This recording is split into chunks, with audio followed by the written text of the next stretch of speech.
అందరికి అమ్మ వాళ్ళు ఏం చేస్తున్నారా అని చూస్తున్నారా? ఇక్కడ చూస్తే అర్థమైపోయి ఉంటది. అమ్మ వాళ్ళకైతే ఇందిరమ్మ ఇల్లు వచ్చిందనమాట. ముగ్గు వేయడం అయితే ఎంత తీయాలి?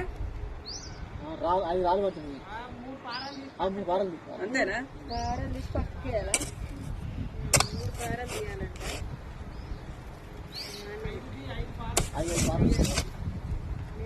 వాళ్ళైతే చిన్నప్పటి నుంచి ఒక కళ ఇంట్లో ఉండాలని ఫస్ట్ మరి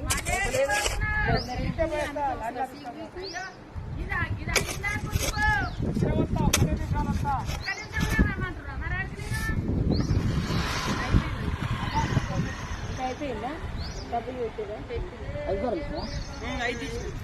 చూపిరా? నువ్వు చూపిరా? పైసలు ఇవ్వద్దాంలానే ఉండాలి. పైసలు తీయండి.